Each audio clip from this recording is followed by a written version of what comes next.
This is Algebra 2, Lesson 77 on page 320. We are going to deal with advanced radical equations. All right. Let's say I had x plus 2 equals 5. How did I solve for this? Remember how I solved these? Yes? Square both sides of the equation. Okay. I want us to ask the question, why, when I square both sides of the equation, does that work? Why does that take off that radical? Yes? Because I was just going to say you're left with what's the radical. Okay. Yes, I am. The radical is raising it to the 1/2 power. And so when you Correct. It's x plus 2 to the 1/2, right? This is the same thing as the square root of x plus 2, right? And then when I square it, a power raised to a power, we multiply. Come on, a power raised to a power, we multiply. What's half of 2?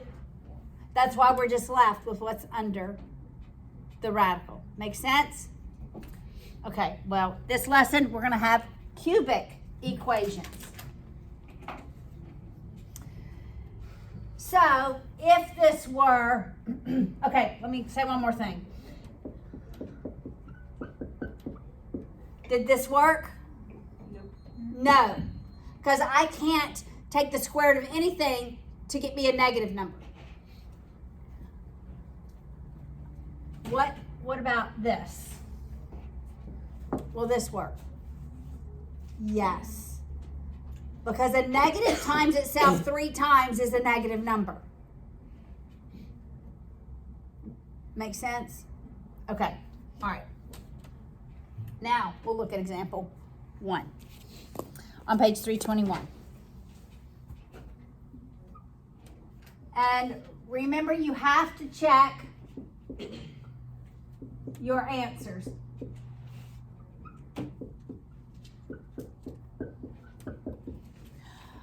All right, before I square or cube any terms, I want to isolate what's under the radical. I don't want anything multiplied by it. I don't want anything added or subtracted to it. I move everything to the other side. So I'm going to add x and add 2 to both sides. So that I'm left with the cube root of x cubed plus 6x squared minus 4 equals x plus 2. Now I cube the entirety of both sides. So the entire left-hand side is cubed and the entire right-hand side is cubed. This is not x cubed plus 2 cubed. This is x plus 2 times x plus 2 times x plus 2. When you cube a binomial, it multiplies by itself 3 times. The left-hand side is easy. I'm left with x cubed plus 6x squared minus 4. The right-hand side, more complicated. So I'm going to multiply 2 binomials first. I'll leave x plus 2, one of them to multiply in a minute.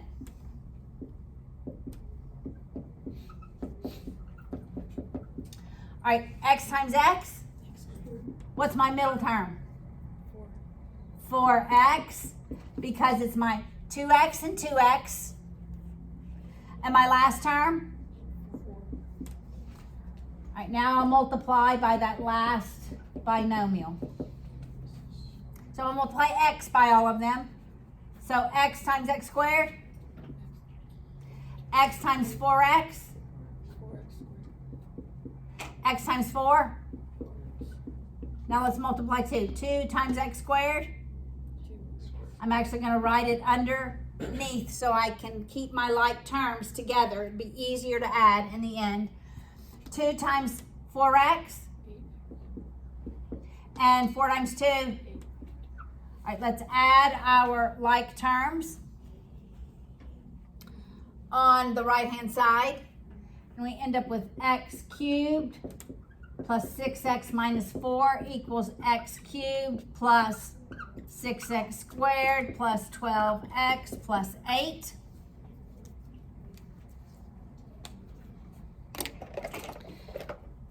When I subtract x cubed on both sides, what happens to the x cubes? They eliminate. So let's eliminate our x cubes.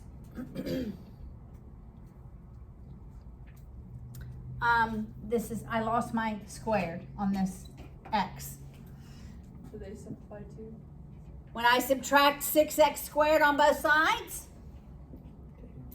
they eliminate. So I'm left with negative 4 equals 12x plus 8. They have to be the same sign on both sides of the equal sign to eliminate. Okay? All right, so let's subtract 8. And we end up with 12x is negative 12. I was already solving for x. The value of x is negative 1. You have to check these. You have to check them. All right, so let's go back and check it.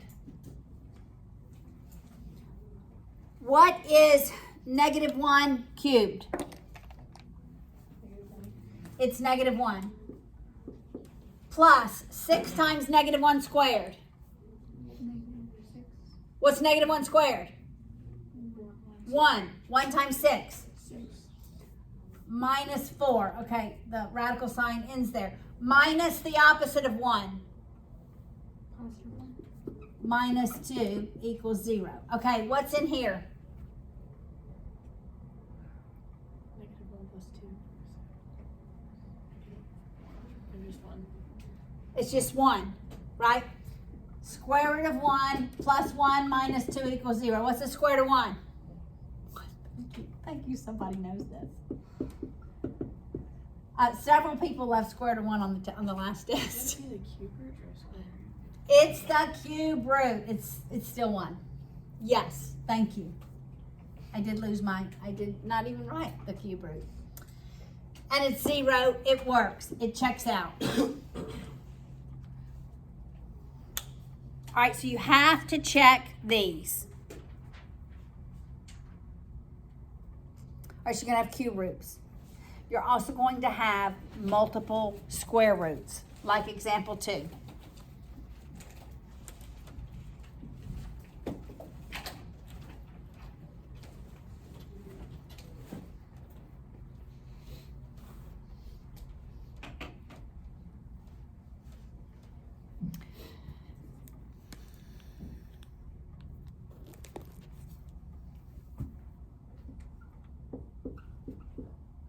Minus 5. I was going to write minus 1.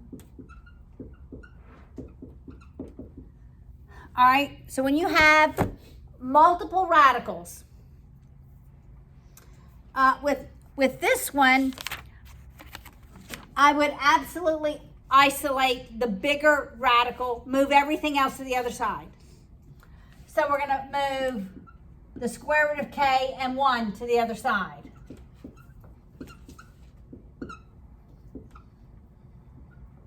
So we end up with k, square root of k minus 5 equals the square root of k minus 1. So you isolate one of the radicals. And you end up having to do this twice because we have 2 radicals. You're still going to square both sides. The left-hand side, always the easiest. The right-hand side, square root of k minus 1 times the square root of k minus 1. And you have to FOIL it. Square root of k times square root of k. Square root of k times negative 1. Negative square root of k. Negative 1 times square root of k. Negative 1 times negative 1. All right, so we have 2 radicals still. We're going to combine them because they are like terms. Your inner terms are always going to be like terms. So we'll move the k to the other side, which eliminates the k. And we'll move the 1 to the other side, we end up with negative 2 square root of k, because there's 2 of them, right? You add like their coefficients, equals negative 6. What do you think I do next? Divide by negative 2. Isolate that square root. Divide both sides by negative 2. You have the square root of k is 3. Now we're going to square it, both sides, and the value of k is 9. I must check it. So let's go back and check it. That's the square root of 9 minus 5 minus the square root of 9 plus 1 is 0. What does this end up being? 2 minus 3 plus 1 equals 0. It works. All right, so what did we have to do? Isolate your largest radical. We had to square twice. That is the same as example 3, which we will work.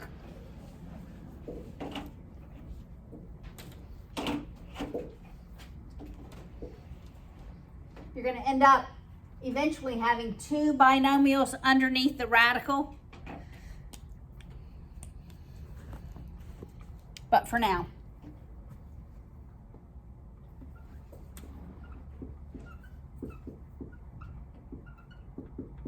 All right, so what do I want to do first, ladies and gentlemen? You would subtract the square root of s. Subtract the square root of s on both sides. So I have the square root of s minus 8. I'm going to do 2 minus the square root of s. I don't know. I didn't want to do negative square root of s plus 2. Now what do? Square both sides. The left-hand side, we end up with s minus 8. I always write the binomials out. I'm not going to do mental math because that's when I make mistakes. Write it out and then FOIL it. 2 times 2. All right, what are my outers? Negative 2 square root of s. Negative 2 square root of s. Negative 4 square root of s. My last? Plus s. What happens to my s's? They cancel because they're both positive on both sides of the equal sign. I'm going to subtract my 4 on both sides because now the goal is to isolate this radical. So that's negative 12 equals negative 4 square root of s. Divide both sides by negative 4. Square root of s is what? 3. What is s? 9, because we square both sides. What must I do? Check it. Must check it.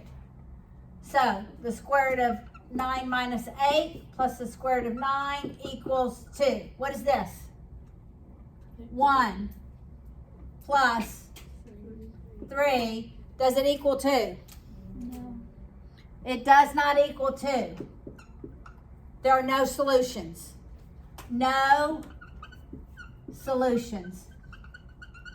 Does that happen all the time? It can. It can happen every time that there's not a solution for it.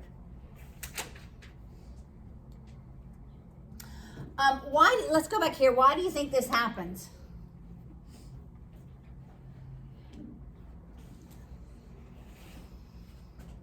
Because 2 minus the square root of some value, that s has got to be so small. S has got to be 1 for this to even be possible.